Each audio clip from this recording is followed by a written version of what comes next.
Mission TV, le miroir du monde.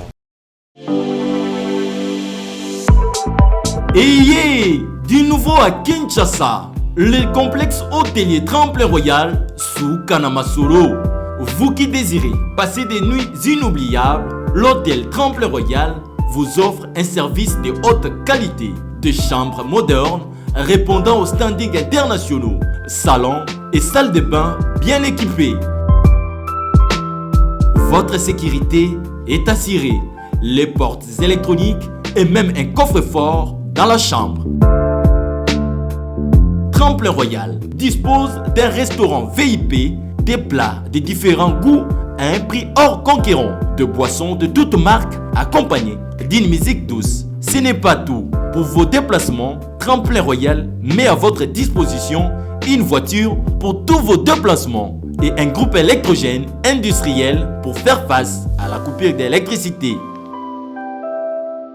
Pour vos cérémonies de mariage, de collations, spectacles et autres événements, Tremplin Royal met à votre disposition une salle de fête de 300 places avec un décor de couleurs selon votre choix. Nous sommes situés au numéro 23 de l'avenue Aérodrome dans la commune de Barumbu, référence stade municipal de Barumbu. Pour tout contact, appelez-nous au 081 570 78 00 09 98 55 22 96 et Salemananoute, le complexe hôtelier Tremplin Royal, le confort et les nôtres sous Kanamasolo chez Tremplin Royal Kanoka Kae. Harmoniser le vu entre la justice rwandaise et congolaise pour accélérer la manière de réprimer le fait criminel en République démocratique du Congo et les répercussions au Rwanda et vice-versa. C'est l'objet de cette séance de travail entre le procureur général du Rwanda, Avugi Aremi Aimable, et le procureur général près la Cour de cassation pour la partie congolaise. Nous sommes venus ici en République démocratique du Congo avec mes collègues de Kigali, que ce soit les collègues de la police, les collègues de l'Office rwandais d'investigation, mais aussi mes collègues du parquet général. On a discuté de beaucoup de choses, de ce qu'on peut faire ensemble comme des opérations conjointes au niveau de la police qui peuvent viser à appréhender les criminels. L'objet de notre visite, c'est plus la coopération en matière judiciaire. Nous avons beaucoup plus planché sur l'accélération dans la manière de réprimer les faits criminels qui se déroulent chez nous et qui ont des répercussions au Rwanda et vice-versa. Il n'est pas normal que les délinquants, eux, puissent être assez rapides dans la commission des faits et puissent être rapides dans la manière de chercher à échapper à la justice, alors que nous, qui sommes appelés à les rechercher, à les traquer pour les faire réprimer, nous puissions demeurer lents dans leur recherche. Cette séance de travail entre les deux délégations s'inscrit dans le cadre d'entraide judiciaire internationale. Et en service, avant d'atteindre le point de contrôle de passagers, ainsi que les différents services et espaces réservés aux activités extra-aéronautiques, notamment le commerce. La visite guidée s'est poursuivie dans différents terminaux avec les explications claires fournies au chef de l'État sur l'organisation de services. La sortie de terminaux a orienté la délégation congolaise vers le tarmac où de centaines d'avions sont alignés en attente d'itinérance. Le point suivant, ce sont les espaces réservés aux fret aéroportuaires. Ici, l'on compte en centaines de milliers les tonnes de marchandises et colis qui alimentent le trafic par mois. Qatar Airways, c'est toute une machine aéronautique qui possède des grands espaces de stockage de pièces de réchange des aéronefs, comme ce banc de frein, des centres de maintenance pour les outils, des blocs techniques qui regorgent des structures et de nombreux éléments d'aide à la navigation. Le président Félix-Antoine Tshisekedi a également reçu les explications sur les méthodes de construction et gestion utilisées par Qatar Airways qui sont respectueuses de normes environnementales. Le chef d'État avait dans sa suite quelques responsables de structures congolaises du secteur de l'aviation, question de les familiariser avec les réalisations de Qatar Airways et avoir un aperçu de leur expérience en tant que constructeurs, opérateurs, exploitants d'aéroports et depuis ce lundi, partenaires. Civilité et félicitations au nouveau président de la Chambre haute du Parlement, Michel Hélène Natou. La représentante de la Commission de l'Union africaine à Kinshasa a dit sa satisfaction à Modeste Bahati Lukwebo pour son discours prononcé à l'ouverture de la session de mars où il a mis un accent sur la diplomatie parlementaire en lui promettant une franche collaboration. De son côté, le président du Sénat a remercié son hôte et lui a parlé des bonnes relations tissées avec son prédécesseur. Au centre de leur entrevue était également la séance de travail qu'il a eue dernièrement avec le panel qui accompagne le chef de l'État dans son mandat à la tête de l'Union africaine, venu lui demander de mettre à leur disposition certaines lois qui peuvent les aider à ratifier certains instruments juridiques, travail auquel le président du Sénat s'attelle déjà. La requalification de la majorité dans les assemblées provinciales, les rapports tombent petit à petit sur la table du président du Sénat, Modeste Bahati, à qui le chef de l'État, Félix Antoine Tshisekedi Tshilombo, avait confié la mission d'identifier la nouvelle majorité en janvier dernier, après l'effritement des celles du Front commun pour le Congo. Une forte délégation des députés provinciaux de l'Équateur a été reçue par l'honorable président du Sénat, à qui ils ont signifié que sur le 21 élus contre la province, 16 ont déjà adhéré à l'Union sacrée de la nation afin d'accompagner le chef de l'État, Félix Antoine Tshisekedi Tshilombo, dans sa nouvelle vision pour la République démocratique du Congo. Une autre délégation qui a franchi les portillons du cabinet du président du Sénat, c'est celle de Lualaba, conduite par le président de l'Assemblée provinciale, Louis Kamoueni, et le président de la commission PAJ, Jean-Marie Kesseya. Ils ont remis à Modeste Bahati le rapport des adhésions massives enregistrées dans l'organe délibérant. Sur les 24 élus provinciaux de Lualaba, 14 ont signé leur entrée dans l'Union sacrée de la nation. Comme vous pouvez le constater, l'ouragan de l'Union sacrée de la nation n'épargne personne et le travail de fond se poursuit. Il y a un temps, pratiquement presque un mois, oui, tout à fait un mois et quelques 3 jours, j'avais reçu de ses propres mains les fiches d'adhésion pour les honorables députés de la province du Lualaba. Nous avons fait ce travail-là, il y a eu adhésion suffisamment massive.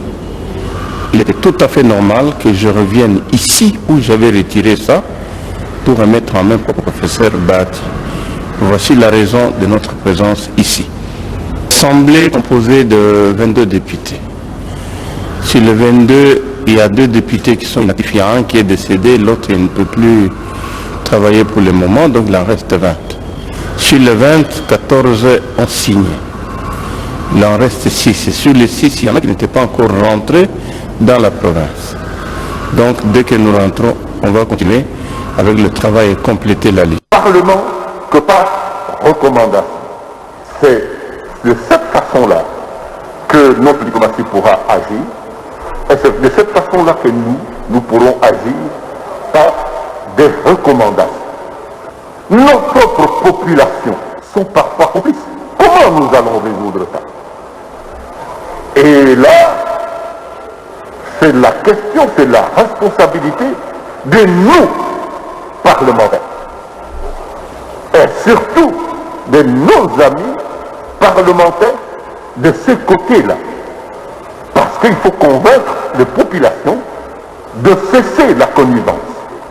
Estimés collègues, sentez-vous soutenu par l'ensemble des députés nationaux réunis dans cet hémicycle et par ricochet par l'ensemble de notre peuple?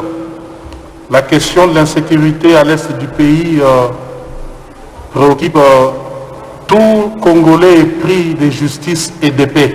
Je crois que l'appel du président Bosso va dans un sens au-delà d'indexer un groupe d'individus. Ça va au-delà, parce que on pointe XY qu'on ne peut pas citer ici.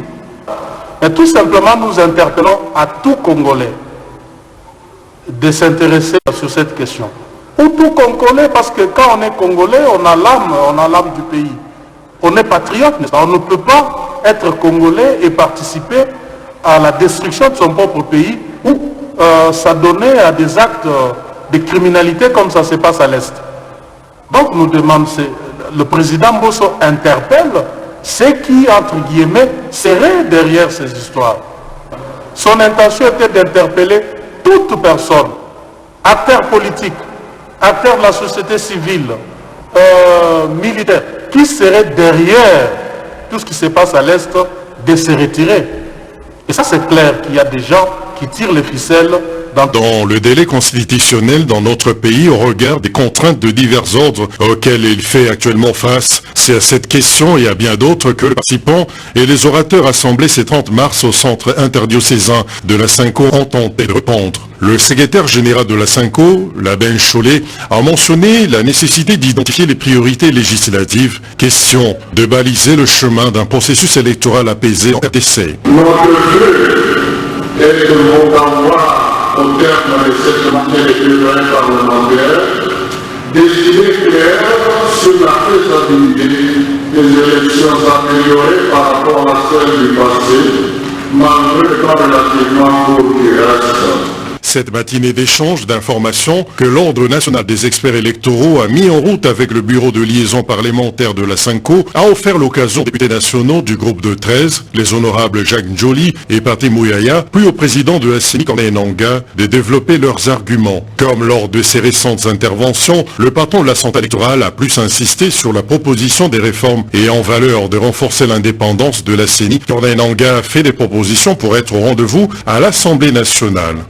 Préserver la loi institutionnelle de la CENI à l'expiration du mandat de ce membres en vue de la pérennité de l'expérience managériale et de l'expertise électorale. Nous sommes fin mandat, les 13 membres vont sortir, les 13 autres vont venir et très souvent c'est des fois des gens qui n'ont pas l'ABC des élections. C'est un vrai problème pour la mise en route du chemin critique. Dans tous les différents panels organisés au cours de ces plaidoyers parlementaires, il s'est dégagé la nécessité de valoriser la surveillance citoyenne permanente dans ce processus électoral.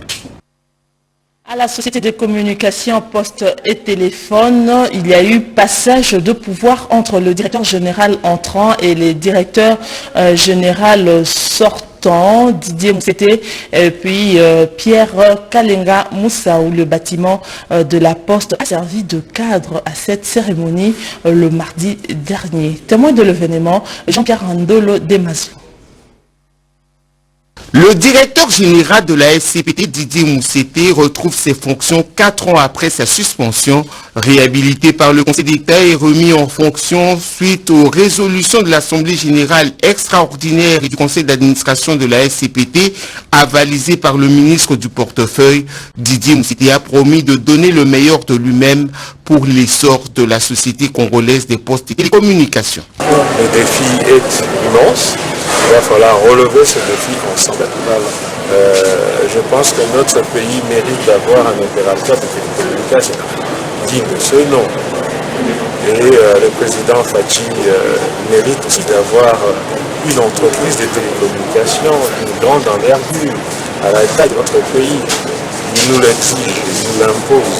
Et nous devons vraiment soumettre à cela, transformer cette entreprise en fait une méga structure de télécommunications, leader de télécommunications en RDC et pourquoi pas dans la sous-région.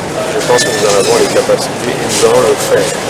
Donc, on travaille. Le DGAI sortant de la SCPT s'est dit heureux de retrouver le directeur général Didier Moussété et lui a promis tout son soutien. Le directeur de cabinet du ministre du portefeuille représentant le ministre a quant à lui prôné l'amour et le pardon afin que triomphent les intérêts de la SCPT. Peu après la cérémonie de remise et reprise, le directeur général Didier Moussété a réuni les responsables des différents services, question de leur transmettre sa nouvelle vision pour hisser haut l'étendard de la SCPT. Au grand mot, de grands remèdes face à la crise sanitaire due à la Covid-19 et pour en atténuer les effets, le gouvernement de la République a mis en place l'an dernier un programme d'urgence et d'intervention post-Covid-19 dans les secteurs de l'agriculture. Ainsi, 7500 hectares de superficie ont été retenus pour les cultures de riz, de maïs et des maniocs emblavés sur 6 sites, à savoir Mongata dans la ville province de Kinshasa, Bukangalonzo dans le Kwango, Bengamisia dans la Chopo, Nkundi dans le Congo central, Kanyama Sakadi dans le Olomami et Nkwadi dans le Kasaï oriental. Vu l'urgence et pour la mise en œuvre de ce programme, l'exécutif national avait décaissé un premier financement de l'ordre de 7 millions de dollars. Et l'heure est à présent à l'évaluation. C'est dans ce contexte qu'une délégation de la présidence de la République, conduite par l'ingénieur Ambroise Kazambo Mukinaï, conseiller principal du chef de l'État au Collège de la planification, agriculture, pêche et élevage, a été dépêchée pour assurer la mission de suivi et évaluation des activités dans 3 sites, à savoir Bukangalonzo, Mongata et Nkundi. Des séances de travail ont précédé les travaux d'inspection sur terrain. Des échanges avec les autorités provinciales, locales, coutumières et la population ont permis à la délégation de recueillir des premiers éléments de sa mission. Sur les 3 sites visités par la délégation, qui du reste représentent 5000 hectares de superficie prévue pour les cultures des riz, maïs et manioc, 1500 hectares seulement sont réalisés. Voilà qui pousse la mission à conclure que le taux de réalisation est de 30%, et cela uniquement sur le site de Bukangalonzo à Kwango, où le champ de maïs est en phase de maturité complète et prêt à être récolté. Par contre, les 2000 hectares de manioc prévus au niveau de Bukangalonzo n'ont pas été emblavés. Constat similaire fait sur les sites Mongata à Kinshasa et Nkundi dans le Congo central, ou sur les 500 hectares respectivement prévus pour le manioc et le riz, aucun hectare n'a été emblavé. Par conséquent, la récolte n'a pas été réalisée sur ces 2 sites dans le cadre de ce programme d'urgence. À préciser que ce programme d'urgence post-Covid 2019 n'est pas à confondre avec le programme volontariste agricole PVA, mis en œuvre depuis 2017 sur le même site et qui, lui, a bénéficié d'un financement de 139 millions de dollars avec le même prestataire, BAD. Et du nouveau à Kinshasa, le complexe hôtelier Tremplin Royal sous Kanamasolo. Vous qui désirez passer des nuits inoubliables, l'hôtel Tremplin Royal vous offre un service de haute qualité, de chambres modernes répondant aux standings internationaux, salons et salles de bain bien équipées. Votre sécurité est assurée, les portes électroniques et même un coffre-fort dans la chambre. Tremplin Royal dispose d'un restaurant VIP, des plats de différents goûts à un prix hors conquérant, de boissons de toutes marques accompagnées d'une musique douce. Ce n'est pas tout. Pour vos déplacements, Tremplin Royal met à votre disposition une voiture pour tous vos déplacements et un groupe électrogène industriel pour faire face à la coupure d'électricité. Pour vos cérémonies de mariage, de collations, spectacles et autres événements, Tremplin Royal met à votre disposition une salle de fête de 300 places avec un décor de couleurs selon votre choix. Nous sommes situés au numéro 23 de l'avenue Aérodrome dans la commune de Barumbu, référence stade municipal de Barumbu.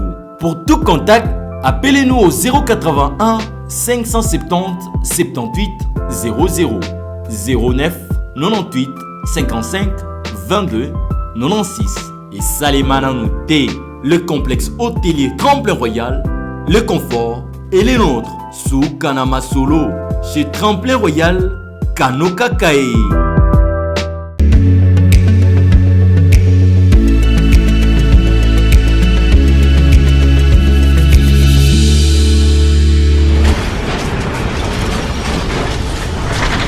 Ma mission TV, le miroir du monde.